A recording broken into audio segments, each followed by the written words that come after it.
population is in the United States today. So 37% of U.S. population now identifies as people of color. In 2014-2015 was the first school year where over 50% of all children in public schools K-12 identified as people of color. And then just last year as well, over 50% of all U.S. babies under 1 year old were racial and ethnic minorities. So within 5 years, we're going to be seeing a huge demographic shift in our classrooms. And so as we think about when those students in 18 years go to vote and the types of books that they're going to be purchasing for their kids and their families, we definitely need to be thinking about what do we want to present to children now. Lilo Books has worked with a variety of different organizations to create an infographic studies to look at the diversity gap across industries. One of the infographics that we worked with the Cooperative Children's Book Center out in Wisconsin was to look at the lack of diversity in children's books. So they've been tracking the racial and ethnic diversity in children's books for the past a little over 20 years. And consistently, the percentage of children's books that have or are by, I have a character of color or are by an author of color has hovered around 10%. In the past 2 years, there's been a huge push, both from authors, a little bit on the publishing side, and definitely from parents and teachers and customers to see more diversity. And that there has been a bit of an uptick. But still, it's around 14 to 20% of all children's books being published each year have either a main character of color or are created by an author of color. To zoom into that a little bit of just looking at 2015, out of the 3,400 children's books that came out, 270 were about African Americans. 42 were about American Indians, 113 were about Asian Pacifics, which is their term that they use, and 83 were about Latinos. And the CCBC determines about as in not only a main character, but it could be a secondary character or a folk tale. So when you think and zoom into a contemporary story that is capturing kids today, the numbers for any of these groups get smaller and smaller. This is a wonderful illustration that came out to just kind of take that infographic and present it in a different way of looking at the diversity of children's books. Just in looking at, in the 2015, when you zoom in and showing that, 0.9% are featuring, children and characters that are identified as American Indian or First Nations. It's a little bit, larger for children who identify as Latino and Asian Pacific. And you look at all of these groups, right? Barely even add up to when you get to a talking animal or a talking truck in the type of children's book that you're most likely to find when you go into a bookstore. And you're trying to find a story that your kid's going to be like, that's me. That captures my interest. And then when you go all the way to the other side too, you've got 73% of children's books feature a white character. And when you think about, as we just mentioned earlier, the changing demographics of our kids in our schools, the challenges that not only parents face, but teachers face in making sure a curriculum is relevant and current to their kids and that it is inclusive of all the children in the room. When we think about, I just talked about race and ethnicity here, but that we know is not the only part of our children's identities. If we're going to create, and talk about diversity and multiculturalism, we have to recognize all of the different aspects and the identities of our children. We need to make sure that we're creating books that talk about gender and gender expression. We're going to talk about socioeconomics and poverty, allowing children to see the different types of poverty that exist in the country, looking at stories set in different parts around the country, looking at geography. Let's make sure that we're showing students living in apartments as well as living in a suburban setting, taking a bus or the subway to school versus taking a car. Also making sure that we're capturing kids in activities that they're passionate about, showing, breaking down stereotypes of just showing stories of Latino kids and immigrant stories, making sure that we also show kids who they do yoga, they are studying to be engineers, or they are pursuing mariachi in different ways to make sure that we're capturing all aspects of who our kids are. So a little bit about Lee and Low Books and why I've been here to moderate this panel. Our company is celebrating its 25th anniversary this year. It is an independent and family-owned children's book publisher. It's 100% minority-owned. It's owned by the Low and founded by the Low family. So that's Craig and Jason with their father Tom, who founded the company.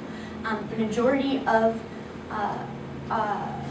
our employees at the company identify as people of color, as well as bring lots of different aspects of diversity to the company.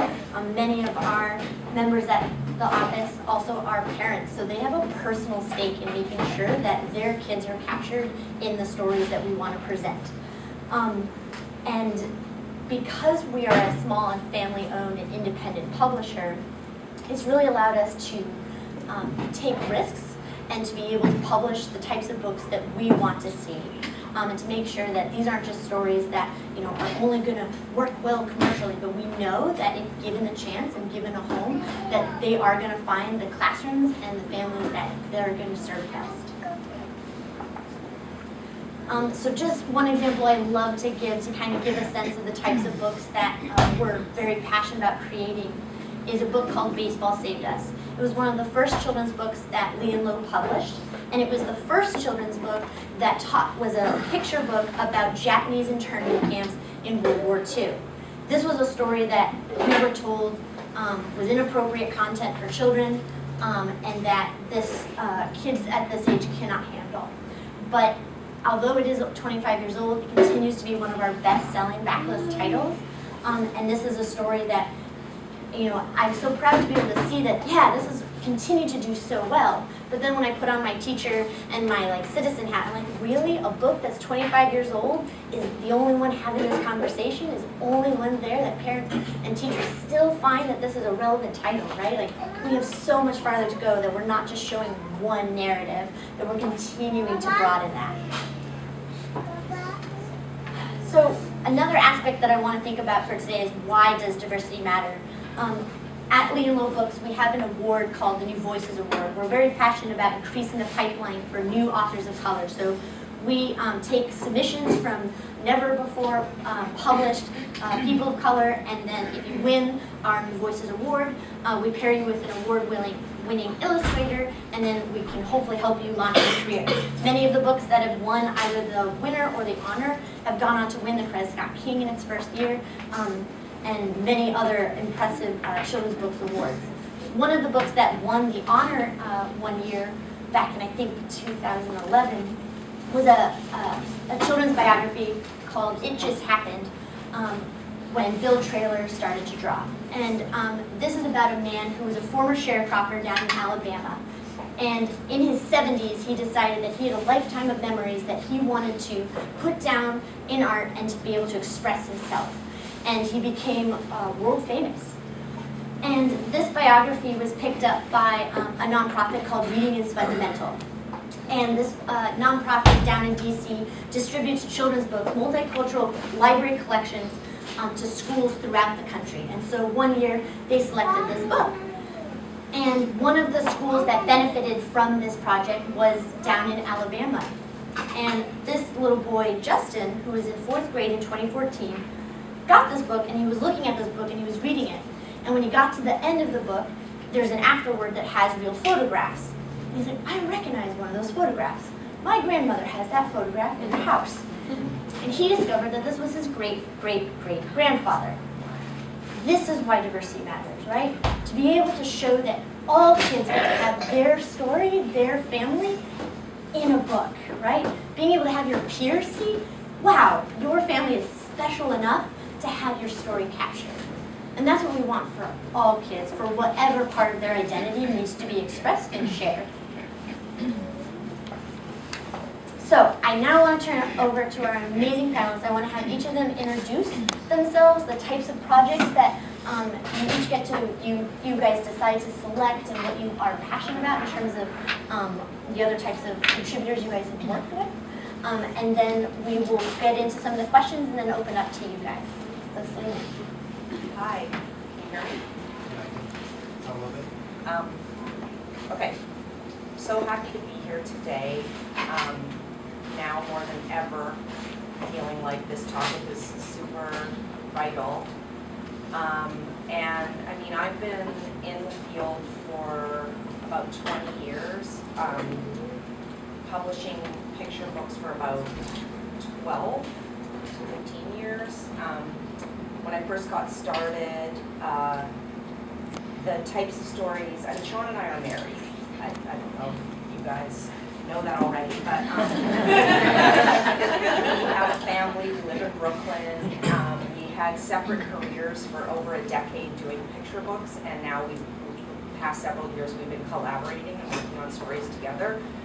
But since I started my career, I always wanted and was interested in portraying people from all different cultures in my work, partly because of our relationship and living in Brooklyn and just always having a strong interest in human rights and equality. And I just, even if a story is not overtly a story about a historical figure or a story like The Case for Loving, which is Loving versus Virginia story, even in my book, E is for Brooklyn, for example, I just try to, try to have lots of different people from different places. And I've been thinking lately, actually, I know this is just an introduction, but this one page keeps coming into my head that I did I is for Immigrants. And I just want to mention I'm originally from Canada. So I did immigrate to the United States, and my father's from Turkey, and he immigrated to Canada, decade, almost half a century ago.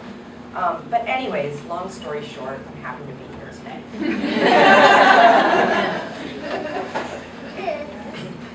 Hello, can you guys hear me?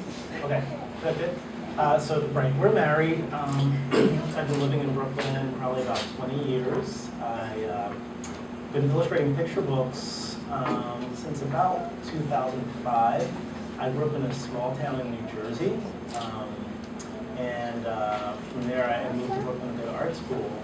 So part of my impetus for illustrating the books that I do is just sort of how I grew up and not necessarily seeing people like myself reflected in the books that I was reading.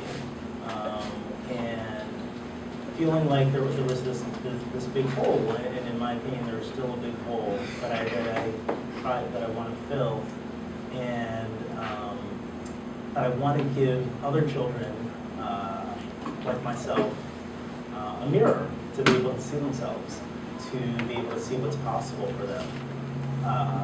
So when I first entered into the market, I did a jazz biography of Dizzy Gillespie. I did another book called How We Are Smart with Louis Lowe, which talks about multiple intelligences and how all of us can be smart. And I look for books that inspire me. I look for books that I'm happy to share with children. And I look for books that represent something that's missing in the market. And now that I'm beginning to write and illustrate together, I hope to even do that more. I hope to be able to expand the market even more. So now we're going to get into some of the questions that we have for the panelists, and then we'll get into your guys' questions as well. Just gonna pop around you guys.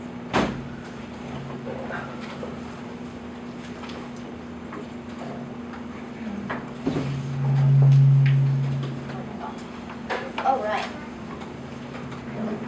Selena, and then we'll go to Sean. What fears might parents have in purchasing, sharing, and reading a book with a character from a different background than their child or family? I really don't know what to do. I don't understand that question. But, I mean, We don't understand fear. I don't understand the fear, but clearly there is a fear. I guess people can, I wish I had an articulate answer. Well, I think they're big and scary topics. Racism, sexism, segregation, slavery. I mean, I don't even always know how to address those with my kids. And even being an illustrator and being Black and having my background, and having shared a number of stories with my kids, I question some of the approaches and some of the stories that I have shared with them. I think in terms of diversity, we have to talk about diversity of experience of many different people within a group and not just one person within a group. We have so many books about, civil rights and Rosa Parks, Martin Luther King, and so on. Those are great, but we need to have as broad a range as possible so that kids can necessarily see that not everyone's going to be Rosa Parks, not everyone's going to be Martin Luther King. History is made up of so many players and so many different characters. So, yeah, like I said, I begin to even question the way I introduce books to my kids.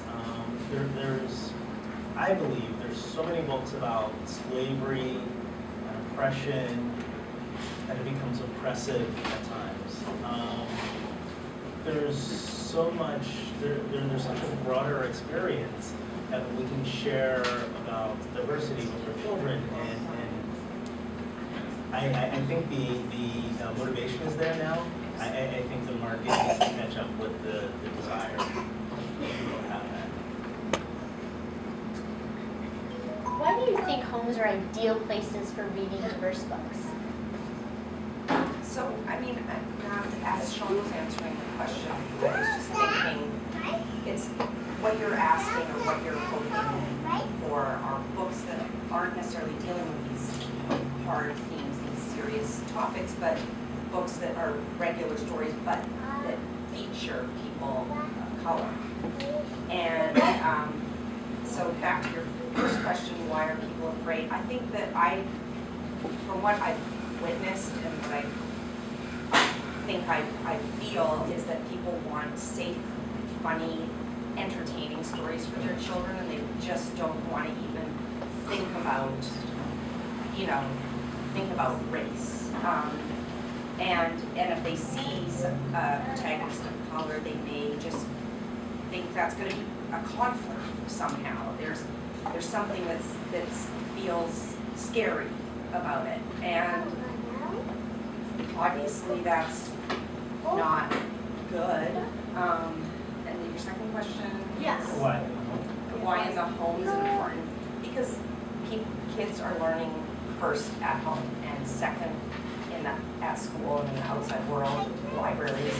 Teachers obviously are amazing and so important, but at home it seems like that's where it starts. And these books just need to be sort of second nature. Like, we need more snowy days, we need more Last Stop at Market Street, more just regular stories that really have protagonists of all different cultures, and it's just not unusual. It's not a story about slavery. It's not a story of a civil rights story, even though those are important stories as well. But those aren't the ones that you want to cuddle up with your children necessarily before bed and read them. I think that's what you were getting at, right? Well, I think there needs to be a broad range. Yeah. And not just sort of historical civil rights, because back to the first question, or into the second question, is I think when children, whoever they are, they start to identify themselves and their ethnic background as oppressed, it becomes a default identity. And I think with picture books, we have a perfect opportunity to break out of that and show children so much more. I think that's why The Snowy Day is so profound. What is an necessary, what is necessary for successful conversation about race, gender, or class with a child? What is necessary? For successful conversation. Yeah, I think, sensitivity, obviously, respect, empathy, patience for not understanding a perspective in a particular storyline.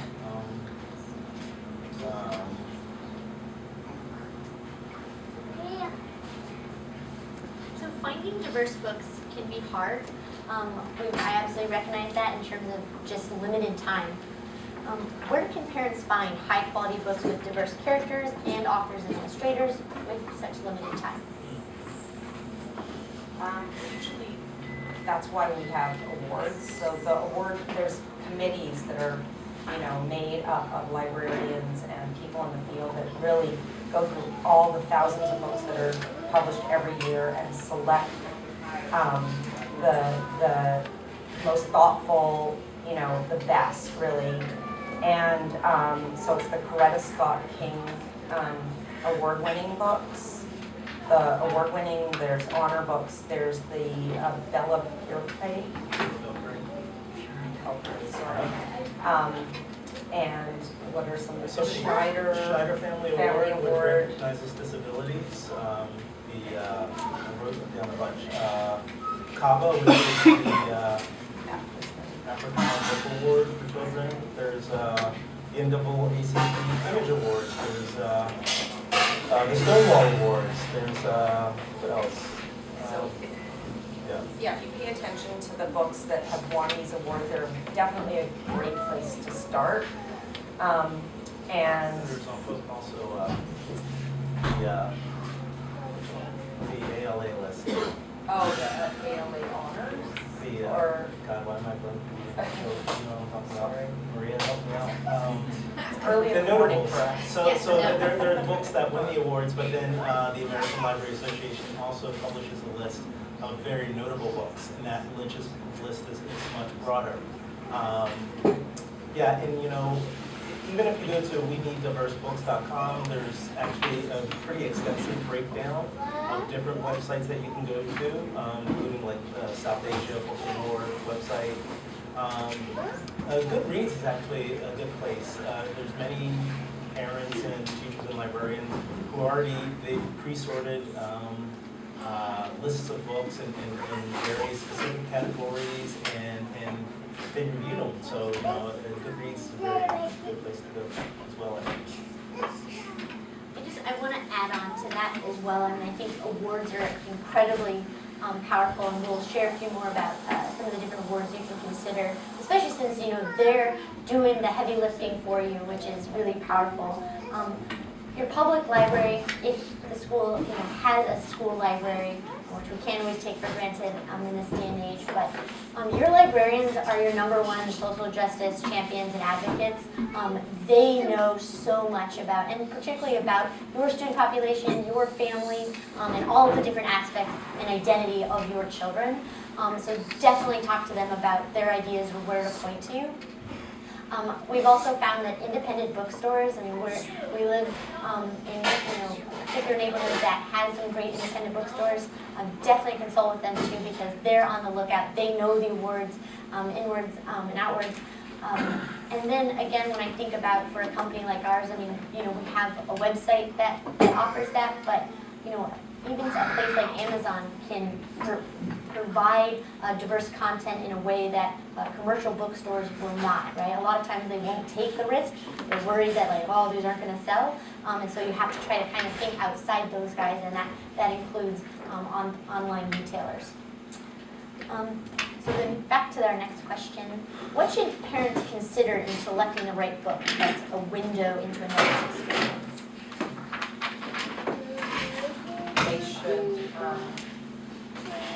They should be open and consider looking outside of themselves.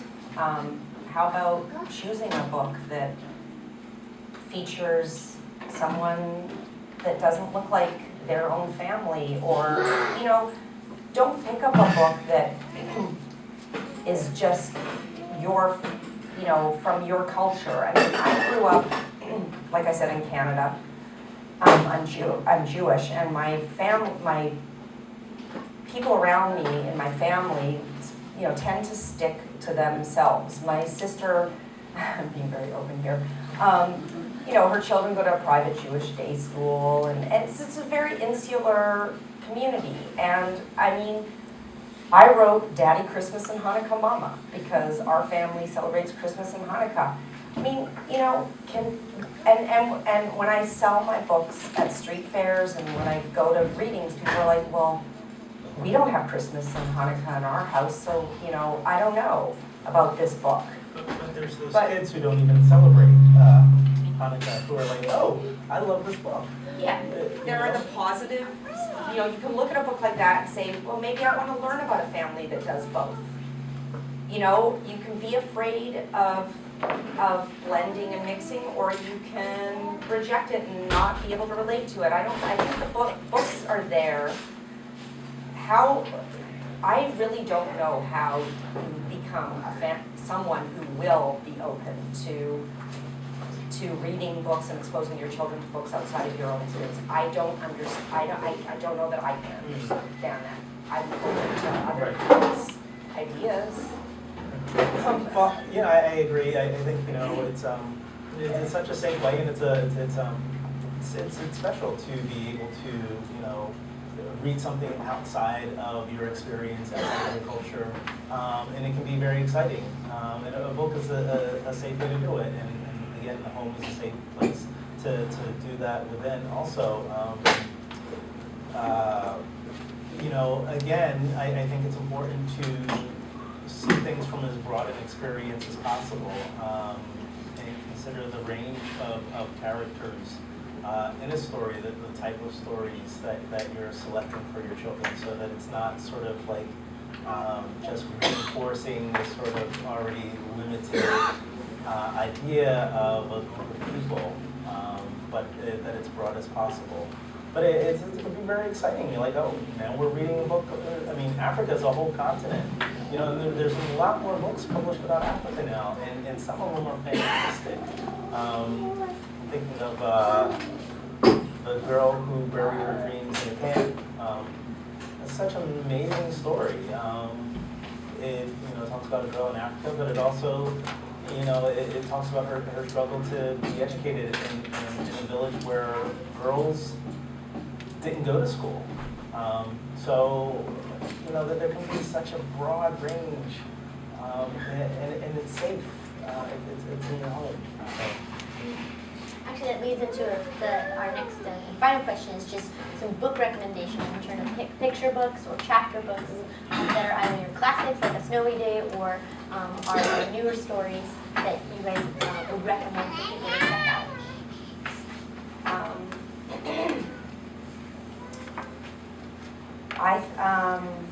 I love Jacqueline Woodson, Brown Girl Dreaming, and her picture books as well. One of my favorite books is Big Red Lollipop. Fantastic story. The Girl Who Buried Her Dreams in a Can also, and New Shoes. Some of our books, obviously. I have to recommend those. There's a new one. We did The Case for Loving, but a new one is, I don't know if it's out yet, called Loving. It's a novelized version of the same story. It's beautifully written, and it's a little deeper. It's for older kids. It's for older kids. Is it YA? It's YA because there's actually, it kind of gets into their love story a little more, and the romance, the courtship of Mildred and Richard. Are you all familiar with the story? No? Some of you are not. There's a movie that's coming out. It already came out in limited release, and it's coming out. It's the story based on the case of Loving versus Virginia, the Supreme Court case where This couple spent 9 years. They were arrested for being married in Virginia in 1958, and they were told they had to leave the state and move to Washington, D.C. if they wanted to stay legally married.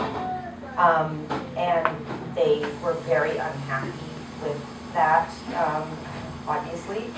So they had some lawyers help them fight to take the case all the way to the Supreme Court, and they won in 1967. And it helped set the precedent for the legalization of interracial marriage and really same-sex marriage recently. So it's a very important case, and I wrote the story, and we co-illustrated it, and it came out 1.5 years ago, and it just came out in Spanish, so it's a really good introduction to that piece of history for young kids. I'm just going to share a couple of slides that you feel free to take a picture of in terms of, your own note-taking. Just a couple other spots of where you can go. These are some of the awards that were just mentioned, that if these guys are particularly on the lookout for not just information that fits their award, but they're looking for diversity and multiculturalism. They're looking for accuracy. They're going to look and call out publishers and authors if they don't think the information has enough resources or author sources or a strong enough bibliography, making sure that this stuff is right so that you can truly trust the books that you're handing your children. Secondly, also just thinking about where you can find these resources, places to consider. These are definitely organizations that are considering exactly, and our parents and our educators as well. So these are a lot of blogs that a lot of them are parent run. So they are thinking a lot of the questions that you guys probably have as well. And then finally, just in more broader organizations that, again, we mentioned we need diverse books. These are organizations that have many resources. Don't feel like you're ever alone in this, trying to find the right book for your kids. There are people who are doing this out here. You do not have to reinvent the wheel. So pull on what they have and push it even farther. If you guys have any questions, we'd love to take them. Yes. I have a question. I work with children, but I don't have children of my own. And I love to read books that kind of like what you're saying, to stand up for yourself and that shows you there's different types of people. I was just wondering if you had advice in terms of, I want to teach them just to say no and to know what feels right to them, to express their emotions, but I don't want them to go home and go no to their parents. Right. And I'm wondering if you have any advice for teaching them to stand in their truth without being causing conflict at home. I don't know, does anyone?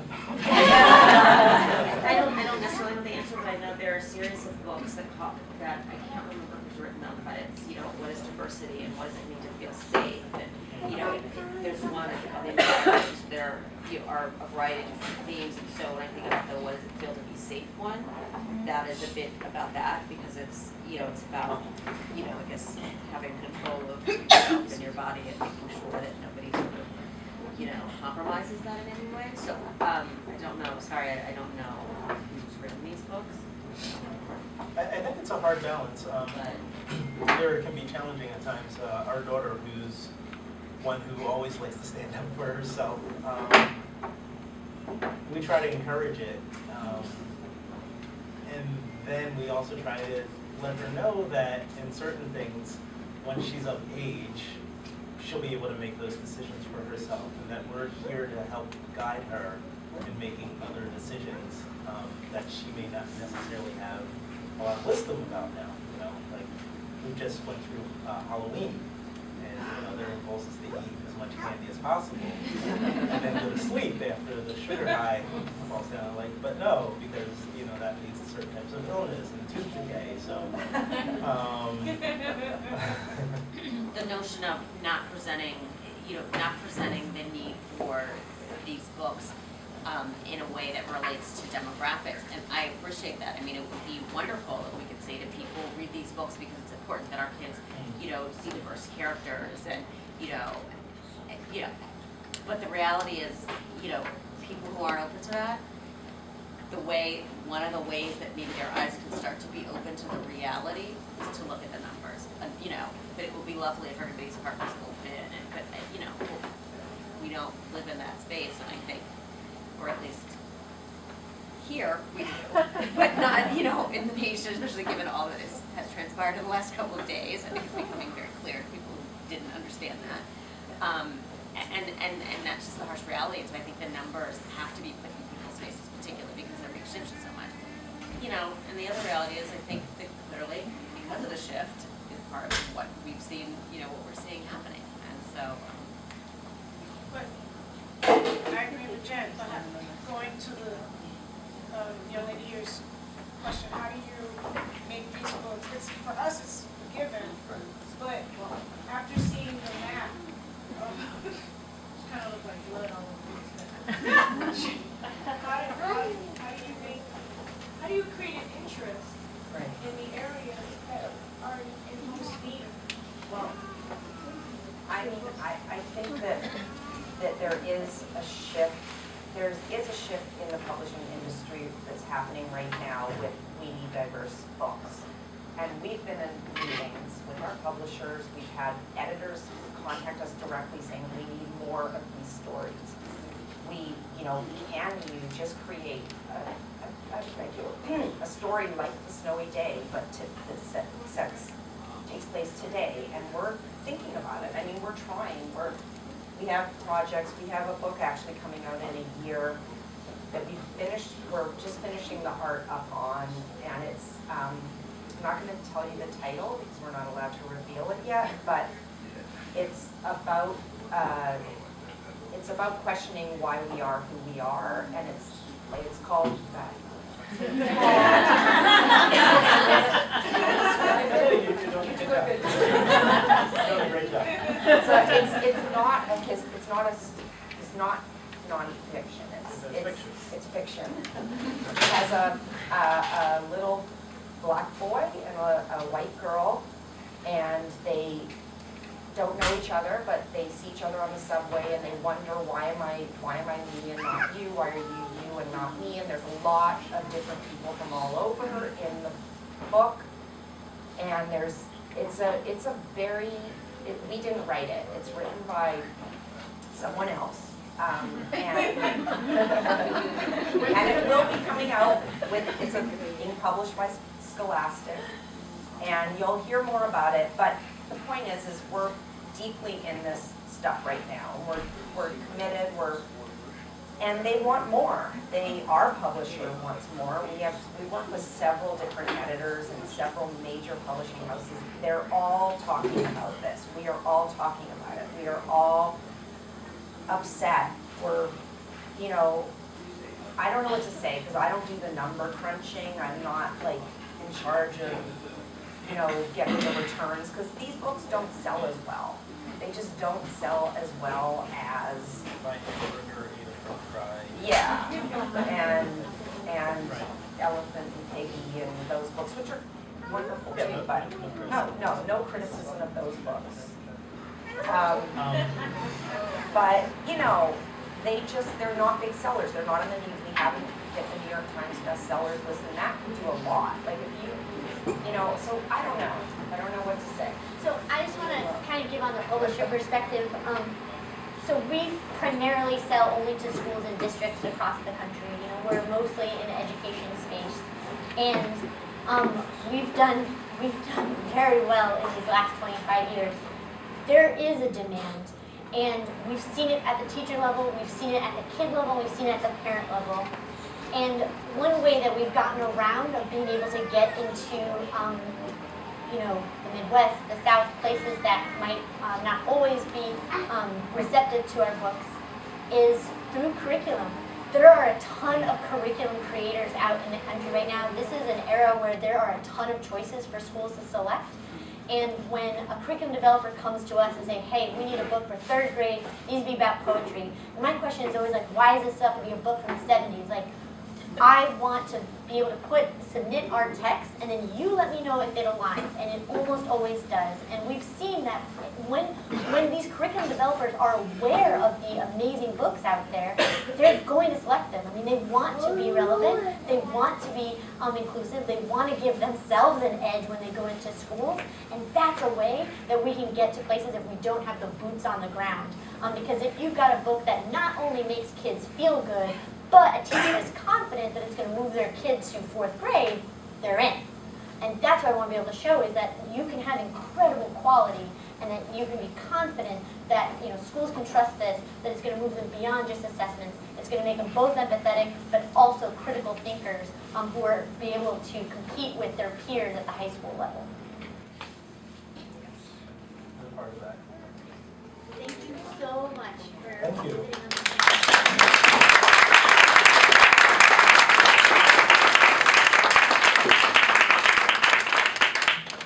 So we have books for sale in the reception, and then if you'd like them signed, And then I can send you on to our editorial, but then also on our website if you are.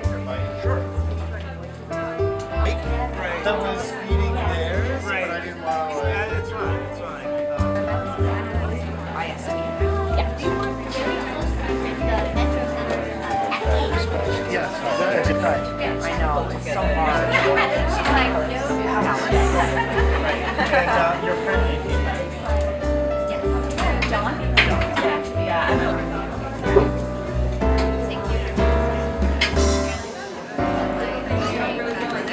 You're welcome.